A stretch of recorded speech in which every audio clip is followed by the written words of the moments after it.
The Lord be with you. And with your spirit. A reading from the Holy Gospel according to Mark. Glory to you, O Lord.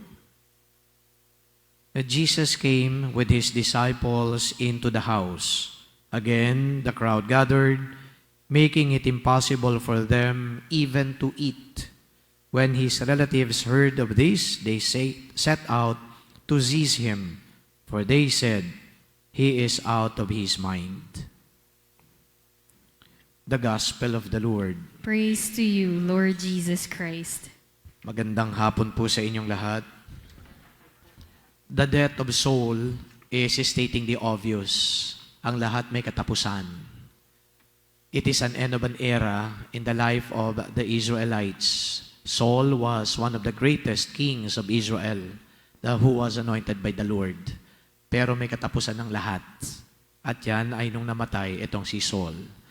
When I said that it is stating the obvious, this is telling you also that kung ano man ang meron tayo ngayon, ano man ang pinagdadaanan natin ngayon, may katapusan din po yan. It's not going to linger for long. If it lingers for long, expect that one day it's gonna end. We talk about problems, for example, problems may linger. And perhaps you are already bothered. Maybe on the brink of hopelessness. But then may katapusan din yan. Kung kailan matatapos, hindi ko alam. Pero yan ay magtatapos. Yung mga kasiyahan po natin ngayon, may hangganan din yan. Hindi po endless yan. Hindi lamang po yung buhay ni Saul ang magpapatunay nito. Yung mga kakilala po ninyo, even those personalities who are so famous in our country, yung kanila po na mga kagalakan, may naging katapusan din. Hindi po yan panghabang buhay. At ano po yung matitira? Ano yung magpapatuloy? Walang iba kundi ang Diyos. And I take consolation in the scriptures which said, and I quote, "Heaven and earth will pass away, but my words will not pass away." What does this tell me? It tells me that I have to be rooted in Christ.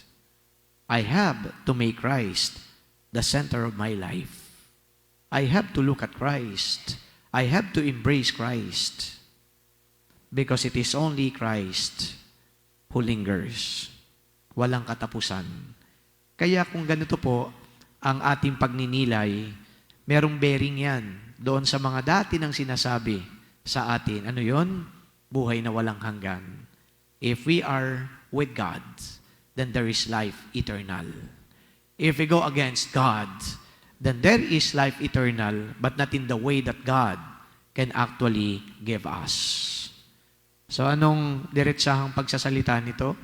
Kapag ikaw ay nasa Diyos, buhay na walang hanggan, buhay na mabiyaya. Kapag ikaw ay wala sa Diyos, buhay na walang hanggan, pero buhay ng kaparusahan.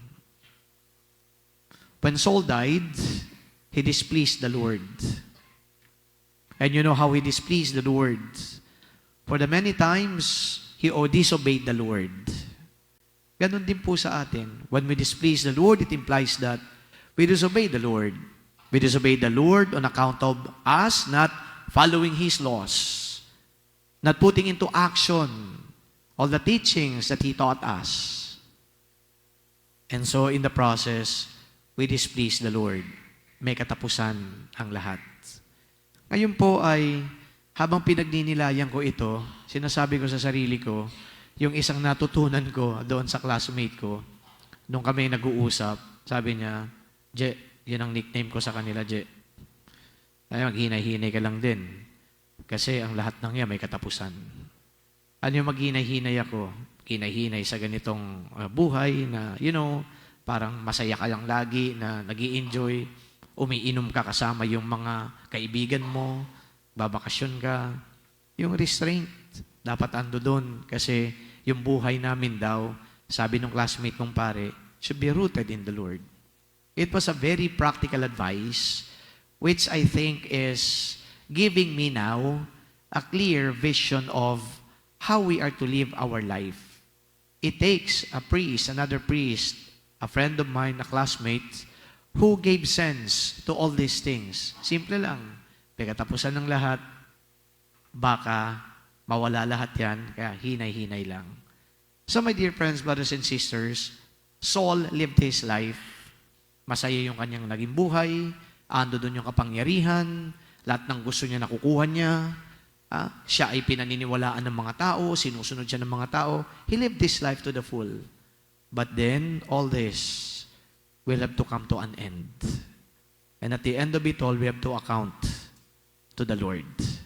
So, ibig sabihin, yung performance na meron tayo dito, yung pinapakita natin, ang accounting niyan sa harapan mismo ng Diyos.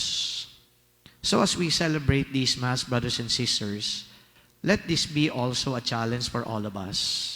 Kung ano meron tayo, magpasalamat, i-enjoy, but then again, ando dun lagi yung pananaw na babalik tayo sa Diyos. It is an end of an era. Pangalawa, na natutunan ko dito as a way of challenging us, kung tayo man mismo ay naging secular na sa pananaw at sa pamumuhay, ito yung pagkakataon na dapat tayong muling bumalik sa Diyos.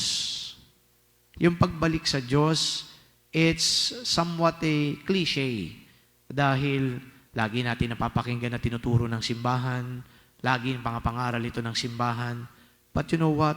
It is so essential because if we drift away from the Lord and if we continue living our life away from the Lord, life is meaningless. At panghuli na natutunan ko dito, it is always, I think, very important that when we do things not to please ourselves. We do things to please the Lord. Saul had done so many other things that displeased the Lord.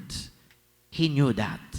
Pero sinunod niya yung bugso ng kanyang damdamin at yung dinidikta ng kanyang isipan at yung pangangailangan ng kanyang katawan. That is now how we live our life. So when we do things, we should always please the Lord. Brothers and sisters, may this celebration of the Eucharist inspire us more to always see God as our guide and compass. Sana, andi dito ang ating Panginoon, dinadala tayo sa tunay nating patutunguhan at walang iba kundi ang Diyos na naghihintay sa ating lahat. Amen.